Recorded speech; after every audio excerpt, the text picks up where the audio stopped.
Mga estudyante sa Agusan National High School sa Cagayan de Oro City nalisang human adunay duha ka estudyante ang nagpakatag og istorya nga aduna sila'y dala nga pusil sa ilang bag. Aritali sa report ni James Paulo Yap.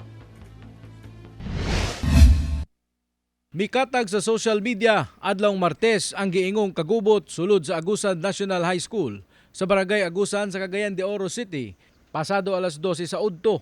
Sa post sa usa ka inahan, gibutyag niini nga aduna matud pay grupo sa mga estudyante nga nagdala og hinagiban sulod sa maong eskwelahan. Sumala sa principal sa Agusan National High School nga duha ka grade 9 students ang nagpakatag og istorya nga nagdala sila og pusil. Niingon siya nga doon ako'y armas ngunit tudlo din sa iyang bag. O ana ba? Lakaw dayon. So katuday ang grade 8 report dayon siya sa iyang mga teachers na ni kailap na dayon. Mo na dayon nagsugod dayon nga medyo naalarma ang community diri sa junior high school campus. Gilayong girespondihan sa kapulisan ang maong insidente ug didto ilang na-rescue ang usa sa duha ka mga estudyante.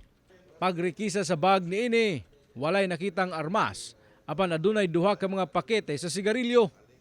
Sa official statement sa Police Station 6 Puerto, gibutyag matud pa sa maong estudyante nga joke lamang ang giluwatan sa maong mga estudyante.